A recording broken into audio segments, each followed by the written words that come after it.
까다로울 신, 매울 신, 그리고 무엇보다 믿을 신, 뉴스 신세계. 매일 저와 함께하는 단짝 헬마우스 임경민 작가 오셨습니다. 안녕하세요. 안녕하세요. 매주 수요일에는 이분과 함께합니다. 장윤선 정치전문기자 나오셨습니다. 안녕하세요. 네, 안녕하세요. 네. 최근 야생조류에서 고병원성 조류 인플루엔자 AI가 발생하고 있다고 합니다. 가금 농장은 축산 차량 및 외부인의 농장 출입을 엄격하게 통제해 주시기 바랍니다. 의무고지사항 전해드렸습니다. 자, 오늘 현재 MBC 라디오 시사 구독자는 88만 6천 명입니다. 매일매일 조금씩 또는 몇천 명씩 이렇게 늘고 있습니다. 많은 분들이 동참하고 계시니까요. 좋은 건 이웃과 나눠 쓰고 나눠 갖는 겁니다. 예, 우리 조상들께서 해오셨던 이 지혜와 미덕을 우리 구독자 여러분들께서 많이 실천해 주시리라 믿겠습니다. 이번 주 안에 100만 만들어 주십시오. 이번 주는 뭐 조금 될까요? 무리하고요. 이번 주 안에 90만 원 될 것 같습니다. 다음 주 월요일 안 듣고 싶어.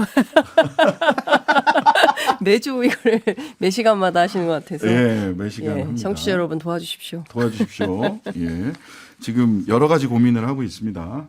어떤 공약을 할 것인가 100만 공약. 웃으면서 억지로라도 좀 웃으면서 시작을 해봤습니다. 첫 번째 뉴스부터 정말 많은 사람들이 오늘 오후에 이 판결 결과 보고 이거 뭐야 이런 말씀들을 많이들 하셨어요. 어이가 없네요. 네, 이렇게. 예. 제 타임라인에는 이제 이런 얘기가 올라왔습니다. 이제 대한민국이 대리급 사원의 퇴직금 50억 시대를 열었다라는 얘기가 나왔습니다. 뭐 그동안 이제 화천대유 측에서 곽상도 전 의원 관련된 재판에서 이제 주장했던 내용이 뭐였냐면 일종의 산업재해 보상금 성격이 있었기 때문에 퇴직금을 그렇게 좀 많이 책정하게 됐다라는 주장, 사실상 받아들여진 셈이 됐습니다. 곽상도 전 의원이 이제 대장동 일당들한테서 아들의 퇴직금과 성과금 명목으로 뇌물을 우회수수한 것 아니냐라는 혐의와 관련해 가지고 오늘 1심 재판부가 무죄를 선고를 했습니다. 정치자금법 위반 혐의에 대해서만 유죄 판결을 해서 이제 벌금 800만 원, 추징금 5천만 원을 선고를 했고요. 특정범죄 가중처벌법상 뇌물죄, 그리고 특정경제범죄 가중처벌법상 알선 수재 혐의에 대해서는 둘 다 무죄가 나왔습니다. 역시 이제 저한테 그 카톡을 보낸 제 지인이 이런 얘기를 했는데 네. 50억 받고 벌금 800만 원이라니 49억 9,200만 원이 남았구나. 얼마나 남는 장사냐. 뭐 이런 얘기를 했을 정도로 지금 이 판결 내용에 대해서 납득하지 못하실 국민들이 좀 많으실 것 같습니다. 곽상도 전 의원이 이제 무죄가 나왔기 때문에 자연스럽게 화천대유 대주주 김만배 씨도 뇌물 공여 그리고 횡령 혐의에 대해서 무죄 판결 받았고요. 곽 전 의원한테 이제 불법 정치자금 5천만 원을 공여한 혐의에 대해서만 남욱 변호사가 벌금 400만 원을 선고받았습니다. 오늘 재판이 이제 대장동 개발 사업 둘러싼 의혹 관련해 가지고 핵심 관련자들에 대해서 사실상 첫 판결이었다는 걸 생각하면 좀 의미심장한 그런 판결이 되겠습니다. 네. 장 기자님 이거 어떻게 네. 보셨어요? 뭐 이제 그 재판부가 쓴 판결문을 보면 일단 아들이 독립생계고 결혼해서 살고 있기 때문에 피고인이 직접 수수한다고 보기가 어렵다. 그러면 제3자 뇌물이죠. 그렇죠. 예, 그게 되는 거고. 그리고 이제 두 가지였지 않습니까? 하나는 이제 20대 총선 앞두고 2016년 3월에 이제 남욱으로부터 받은 현금 5천만 원. 이거는 이제 정치자금법 위반으로 유죄를 판결을 했는데 그 화천대유 성과급 퇴직금인 아들에게 전달된 50억은 이것은 뇌물이 아니다라는 건데요. 뇌물도 아닌데 이렇게 50억이나 주고 이래도 되는지 핵심은 대가관계 입증인 것 같아요. 근데 대가관계 입증이 안 됐기 때문에 무죄를 선고할 수밖에 없다라는 게 이제 재판부의 입장일 것 같고 그러면 검찰이 수사를 제대로 못했다는 얘기가 되는 거 아니겠습니까? 이건 검찰 패입니다. 네, 검찰이 진 거잖아요. 그러니까 검찰이 제대로 수사를 해서 입증 자료를 충분히 했다면 대가관계가 입증이 됐겠죠. 그리고 검찰이 구형한 대로 징역 15년에 벌금 80억을 받아낼 수도 있었겠죠. 그러나 지금 상황은 그게 아니기 때문에 검찰이 제대로 수사를 못한 거다. 이런 비판도 나오고 있는 것 같은데요. 핵심은 국민들에 대한 사법부에 대한 불신인 것 같습니다. 누가 보더라도 물론 이제 금액이 뭐 많고 적고에 따라서 뇌물의 대가성이 입증되는 것은 아니지만 그래도 50억이나 되는 이런 돈을 대리급 사원에게 퇴직금 명목으로 줬는데 이것에 대해서 대가성이 없으므로 무죄, 아들이 대신 받았으니 무죄 이렇게 한다면 이런 판결 국민들이 받아들이고 이해할 수 있을까요? 그 판결문 전체를 봐야 되겠습니다만 제가 법률가로서 몇 가지만 판결문에 나온 얘기. 일단 첫 번째 짚어야 될 것은 이것은 검찰의 공소유지 실패입니다. 검찰 패입니다. 법원으로 가면은 검찰과 피고인이 당사자 대등주의라고 해서 똑같이 링에 올라간 거예요. 그러면 그 게임에서 검찰이 진 겁니다. 검찰이 졌다라고 하면 왜 졌는지를 봐야 되는데 대체로 이럴 때 검찰이 공소유지에 최선을 다했느냐를 먼저 묻는 것이 첫 번째고요. 두 번째, 법원의 판단을 보면 납득하기 어려운 부분들이 쉽게 납득하기 어려운 부분들이 있어요. 어떻게 얘기를 했냐면 50억 성과급은 곽 씨가 수행한 업무 외에 건강상실에 따른 보상금, 위로금, 명목 등을 고려하더라도 사회통념상 이례적으로 과하다고 판단된다. 네. 많다. 얘기했어요. 이런 얘기가 있어요. 그런데 이런 얘기를 합니다. 김만배 씨는 돈을 줬다고도 하는데 김만배 씨 얘기는 있지만 남 변호사, 남욱 정영학 등이 성남의 뜰 문제 해결을 연결지어 말하지는 않았다. 그러니까 이게 이제 핵심 혐의가 성남의 뜰이라는 컨소시엄을 만드는데 그렇죠. 하나은행이 이탈하려고 했는데 그것을 곽상도 전 의원이 가서 이걸 이탈하지 않고 컨소시엄을 유지하게 해서 이 성남의 뜰이 이 사업을 대장동 사업을 하게 했다라고 하는 건데요.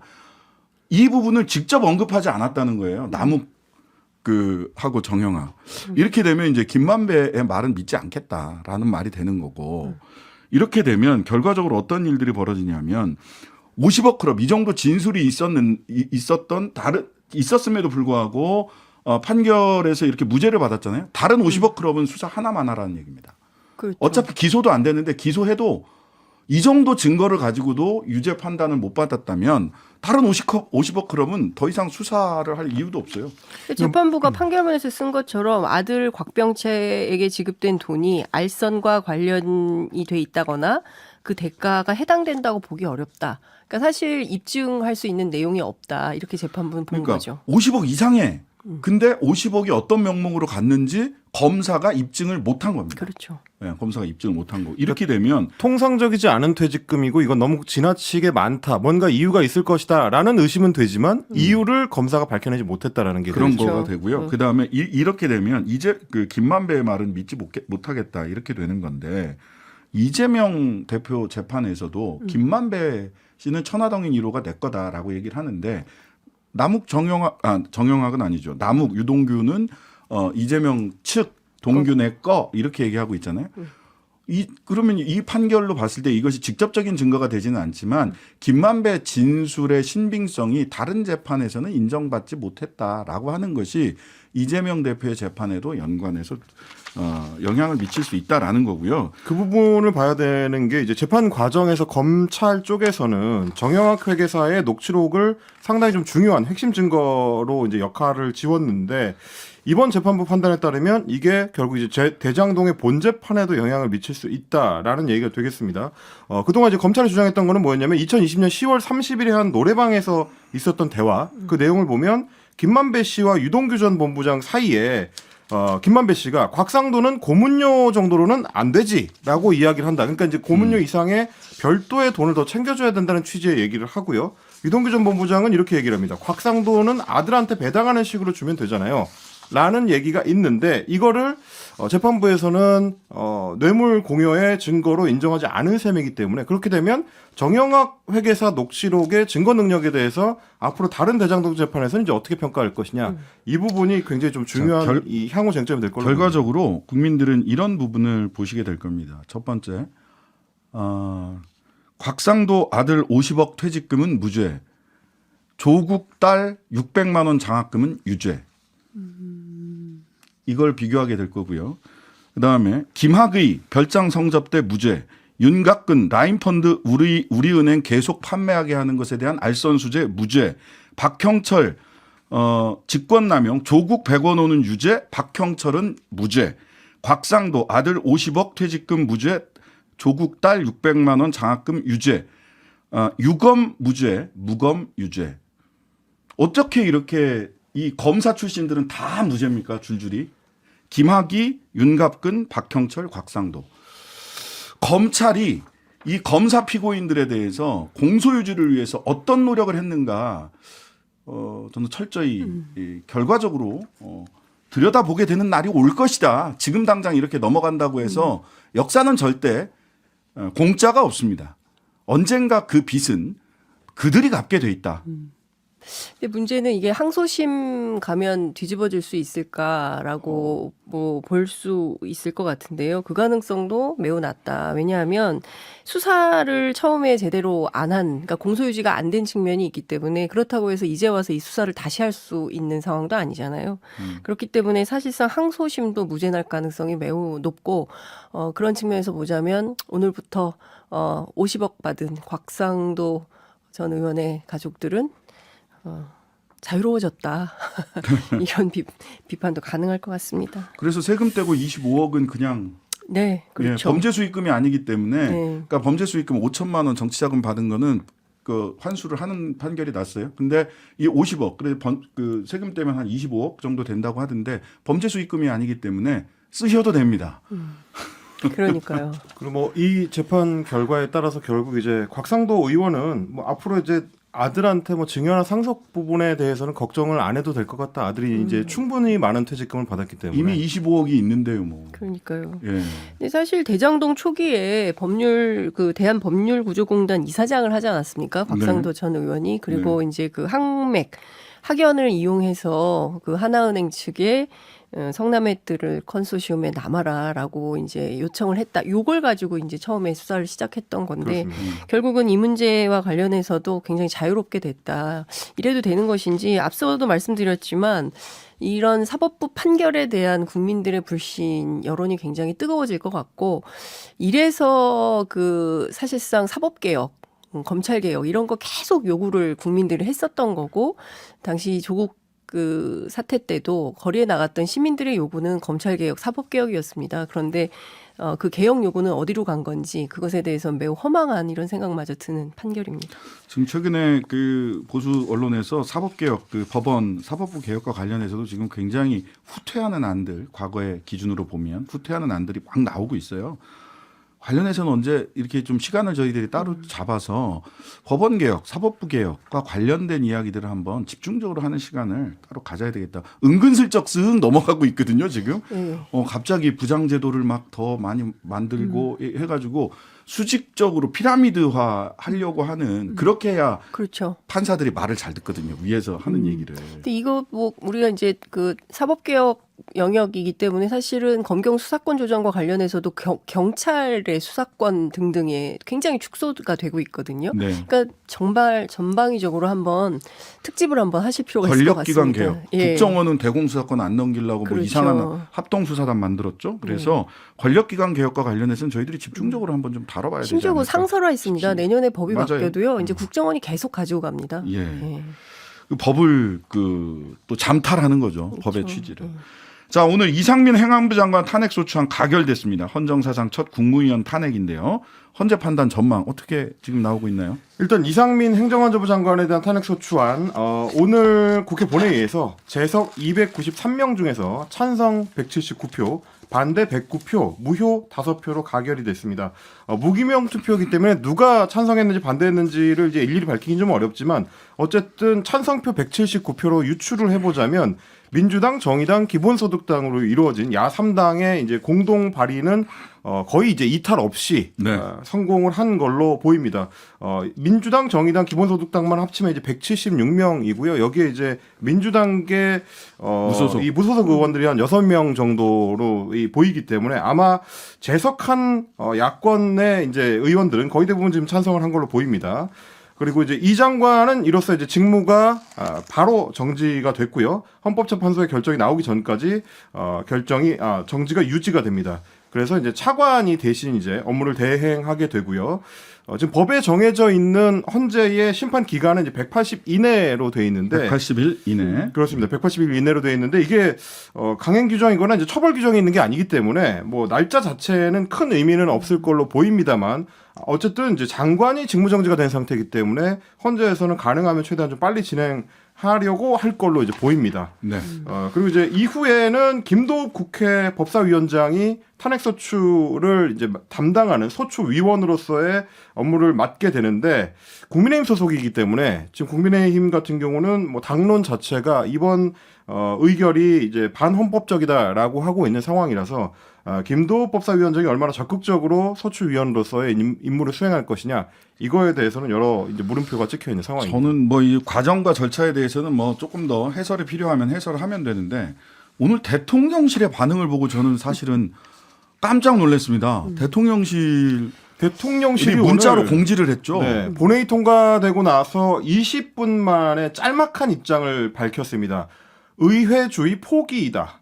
의정사의 부끄러운 역사로 기록될 것이다. 이렇게 대통령실에 이제 공식 입장이 이제 나왔습니다.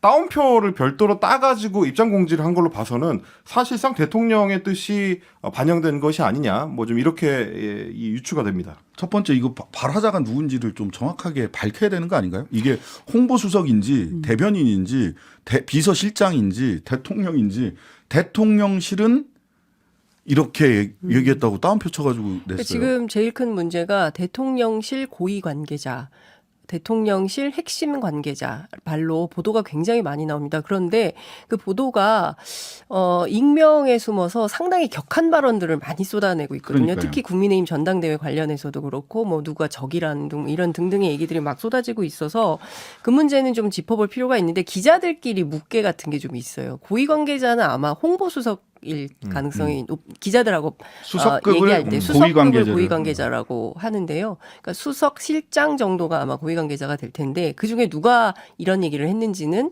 알 수가 없는 것이죠. 여기는 이 문자에는 저도 이 문자를 봤는데 예. 공지 문자를 대통령실이라고만 나와요. 발화자가.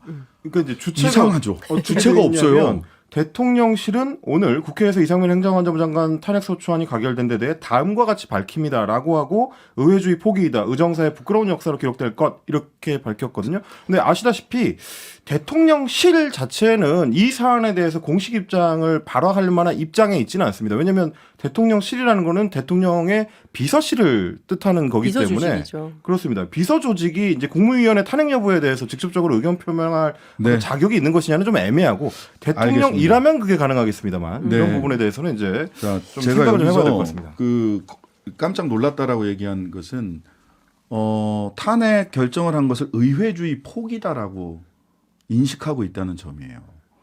의회주의 포기? 저는 이건 대한민국 헌법을 전혀 읽어보지 않은 사람이 쓴 말 아닌가라는 의심을 했어요. 왜냐하면 이 헌법 제40조 입법권은 국회에 속한다. 헌법 제65조 대통령 뭐 등등등 국무위원 탄핵소추 의결할 수 있다. 국회의 권한에 써 있습니다. 그다음에 사법권은 법관으로 구성된 법원에 속한다. 그다음에 헌법 제111조 헌법재판소는 탄핵의 심판을 관장한다. 이렇게 돼 있어요. 그러면 의회는 국회법에 따라서 의결하고 헌법에 근거해서 탄핵을 했어요. 그럼 헌법재판소에서는 헌법에 나와 있는 대로 탄핵에 대해서 기각을 할 건지 탄핵을 결정을 할 건지 결정하면 되는 거예요. 이게 왜 의회주의 포기입니까? 이 절차를 밟고 있는 게? 좀 납득하기가 어려워요. 대통령은 더군다나 이런 헌법을 지켜야 돼. 헌법 제66조 2항. 대통령은 헌법을 수호할 책무를 진다라고 되어 있습니다. 헌법상의 절차를 이행하는 것을 의회주의 포기라고 얘기한다면 대통령실이 헌법을 수호할 책무를 지금 제대로 이행하고 있는가에 대해서 저는 왜 언론은 질문하지 않습니까? 이거 왜 받아쓰기 하죠? 이게 왜 의회주의 포기죠? 이제 나오겠죠. 기자들이 쓸 겁니다. 이렇게 생각 없는 기자들만 있는 것은 아니기 때문에 저는 조만간 뭐 관련된 보도, 뭐 사설, 칼럼 뭐 이런 거 많이 나올 거라고 생각을 하는데요. 제가 드리고 싶은 비판은 이런 겁니다. 왜 탄핵까지 하게 됐습니까? 사실 대통령이 그러니까 뭐 의회주의 포기고 의정사의 부끄러운 역사로 기록될 거라고 하는데요. 전 세계에서도 이렇게 길거리에서 걸어가다가 158명 플러스 1명, 159명이나 되는 시민이 이렇게 무참히 죽어간 역사가 없습니다. 그리고 이렇게 무질서하게 안전관리를 안 해서 생긴 참사에 대해서 책임지지 않는 정부도 없습니다. 국무위원 첫 번째 탄핵이라고 주장을 하지만 탄핵까지 이르게 되는 과정을 국민들이 전부 기억을 하고 있어요.